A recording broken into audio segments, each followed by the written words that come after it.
What is up, everyone? Welcome back to CageChat MMA. This is 5 fights every MMA fan must watch this month. Of course, we're into a new month now, with it being November, and every organisation under the sun is taking place this month. Of course, we've got UFC, we've got Bellator, we've got PFL Championships, we've got Aries, we've got Cage Warriors putting on 3 events this month. It's a fantastic time to be an MMA fan. We had a little bit of a lull in October, a couple of week breaks here and there with the UFC and whatnot. Other organisations taking time out, but this month, as we get into the busy period, as we get into the festive period, is the busiest month of the year so far, in my opinion. We've got 3 Cage Warriors events. We've got UFC 281. We've got Bellator 288 taking place with Nurmagomedov and Pitbull on that card, Nemkov and Anderson 2.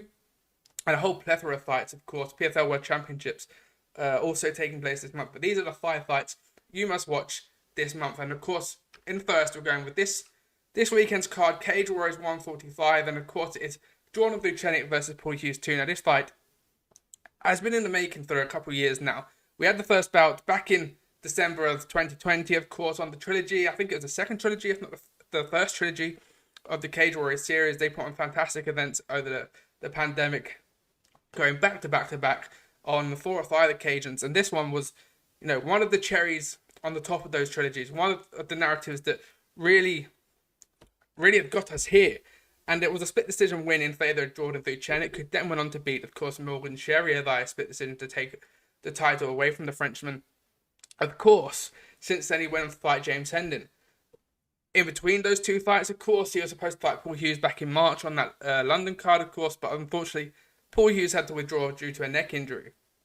Now, for Paul Hughes, since that split decision lost, his first professional loss, of course, obviously Vucenic 9-1 and Paul Hughes 8-1, he went on and took on James Hendon himself, got that win by unanimous decision, then took on Morgan Sherrier for the interim featherweight title, of course, the Pirate. And I was there in York Hall, and it was fantastic. The Irish came in their floods, the French came in their floods, and York Hall was a bouncing arena that night. Of course, it wasn't too long after the pandemic. I believe it was one of the first shows with fans particularly in 2021, of course. The final trilogy on the night, or final trilogy that Cage Warriors gave us, and it was a phenomenal ending to the week. Actually, it might have been the Saturday, it might have been even the second one. But nonetheless, it was fantastic. A back and forth fight. These 3, Morgan Sherrier, Vucenic, and Hughes, shown that they're the top 3 in the featherweight division currently. Morgan Sherrier, former champion. Paul Hughes, the interim champion, of course, Vucenic, the undisputed champion. And it all correlates and culminates on Friday night back in London, this time in the Indigo O2, where I'm hoping that Paul Hughes bring that Irish crowd that he brought to York Hall a year ago. And of course, Jordan Vucenic brings his own crowd, and we have an absolutely bouncing atmosphere on a bouncing card, and we get the title back that we've been anticipating for the last 11, 12, 13 months since Paul Hughes became the interim champion. And of course, the winner, I believe Pete Carroll put a tweet out, the winner should be getting a call up to the UFC. If it's Vucenic, you go and say, right, let's get booked for March. Of course, it's highly anticipated that we're going to be fighting in Cardiff. Stadium show, Leon Edwards, Usman 3. If Vucenic wins that, have a quick turnaround, get on that March card and make your name for yourself on that card. If Paul Hughes wins, I'd be expecting a similar process maybe. He should get a direct call to the UFC. These two are at the top of their game at the moment, at the top of the Cage Warriors roster at the moment. And we've seen the likes of Ian Gary get signed up in the last 12 months. We've seen Paddy Pimblett get signed up in the past 15 months. And these 2 are the next in line, in my opinion. Jake Hadley also fighting this weekend, of course. And, I believe the winner will be in the UFC the next time we see them. I think, having watched Paul Hughes live in action, I'm a little bit more swayed. I enjoyed that atmosphere, that crowd a little bit more. And of course, we did have the face-off back in the cage when Sherrier and Hughes met. We finalised that with Hughes and Vucenic in the octagon together, and it just added that little bit of spice. And now it's finally here. Obviously, we've got a couple of days out from the fight, so anything can happen. But touch wood, Friday night we see these 2 enter the cage and give us one of the best spectacles of the year, and that's why you must tune into Vucenic versus Paul Hughes 2. Now, of course, following that, old rivalries become, new chapters. And of course, UFC 281 takes place on November 12th, And it would be rude not to include Adesanya versus Alex Pereira onto this list. Of course, both of these two have fought previously in kickboxing. Pereira 2-0 at the moment, but Adesanya coming up, not with excuses, but with reasons and sort of explanations. You know, he's saying he's won the first bout quite comfortably, and then the second one, again, winning comfortably, but he got caught on his feet and caught his toes and got knocked out and got finished by Alex Pereira. Now, of course, since that, Adesanya has come over to the UFC, been spectacular, been one of the top 5 fighters to watch since his debut, and since he's become UFC middleweight champion, he's been, you know, almost perfect to the point now where he's getting critiqued for his discipline, for his defensive attributes, for his tendency to let fights almost glide past him almost, and you know, work those decision wins more so than entertaining. And obviously, Alex Pereira has come in 3 fights into the UFC, and he's, you know, knocked out all competitors that he's had. Starting off with Andre Michailidis, of course, Bruno Silva got a decision against, of course, and then he knocked out Sean Strickland. So he's on that fast track in the middleweight division towards Israel Adesanya. And this one, it brings back the Valentina Shevchenko versus Jan Jacek bout for the flyweight title. You know, those two had crossed paths in Muay Thai before, and I believe Shevchenko was 2-0, and it just proved that, you know, she was a better fighter than Yanni and Jacek. Just, you know, no matter what discipline of sport that they competed in. And you know, there could be a similarity in this. Obviously, 4-ounce gloves, it's different to kickboxing, but we've seen the power of Alex Pereira on display. He's still very young in his UFC or MMA career as a whole. 6-1, of course. Adesanya got a lot more miles on the clock. 23-1, of course. That sold off Binti Blachowicz when he tried to move up to light heavyweight. And, you know, he's beat Whittaker twice. He's beat Vettori twice. He's knocked out Paulo Costa. He's gone the distance with Jared Cannonier. He's been in there with the very best. He's put, you know, the mileage that he has had and the experience he has had over Alex Pereira has been against the very best that this division has to offer. So there is a little bit of a question mark there, as has this fight come too early? But of course, with Alex Pereira having 2 wins, this fight had to happen, and of course it happens on November 12th at UFC 281 at MSG. Of course, that's the main event on the card. Also on that night, a little earlier in the day, is Cage Warriors Manchester, and another middleweight title bout is on the line. And of course, Christain Leroy Duncan against Marian Dimitrov. Now, Christain Leroy Duncan, again, similar to Paul Hughes and Vucenic, who we just mentioned, been on an absolute tear since he joined Cage Warriors, the former IMAF alumni. Of course, we are very high on the IMAF process and the competition, the competitiveness of IMAF, and you know, he was at the very top of that. But since he's come in, he's 6-0, 5 finishes, 1 decision, and of course, you know, most recently in Manchester, he took the roof off the place when he beat Jati Milan via flying knee. He has that capability to pull out the spectacular, pull out the heroics of a fighter and capture your imagination, similar to Adesanya almost done in the build-up in his career. And I believe Christain Leroy Duncan, again, a win at Cage Warriors 146 in Manchester, will really push him towards a UFC shot, whether it's a contender series shot next year, maybe an Ultimate Fighter if that's what they're going to plan to do, or even a full call up to UFC London perhaps in March. Of course, you know, every European fighter at the moment on that Cage Warriors roster is looking at that March card saying, you know, there's room for 60,000 eyeballs to get on and get in front of it, and not, you know, a pay-per-view to get in front of as well. So not just the capacity in Cardiff, but also all the eyes that, you know, ESPN and the UFC bring. And, you know, with Cage Warriors being UFC Fight Boss, they're bringing that audience in already. So it's the perfect opportunity for them to get a win in these the latter stages of these events going out the year, and then making sure they're healthy and fit, ready for March. And Christain Leroy Duncan, I believe, will do that. But Marian Dimitrov, he seems like your typical movie villain from Eastern Europe. He's got finishes galore on his resume. You know, he's got 3 finishes in his last 4 fights.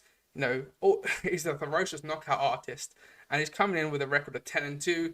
And this fight is going to be fireworks. Of course, both of these, you know, spectacular finishers and ferocious fights, and I think they're going to take the roof off the BEC Arena in Manchester on November 12th.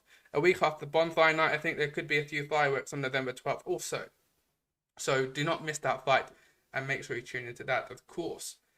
And we're staying with the European UK MMA market, and of course, PFL World Championships take place on November 25th. And we can't mention, this month without mentioning Brendan Loughnane, of course, fighting for the PFL featherweight title and that $1 million prize that comes with that title. He's up against what seemingly is a good friend of his in Bubba Jenkins. Of course, both of these are going through the league system that PFL has, coming out on top. Of course, in his last fight, Brendan Loughnane convincingly beat Chris Wade 30-27 in my opinion, and he looked phenomenal, the best that we've seen Brendan Loughnane. Of course, there comes a story with Brendan Loughnane. Back in 2019, he had his moment on the Contender Series. Again, convincingly won against his opponent, but Dana White didn't sign it.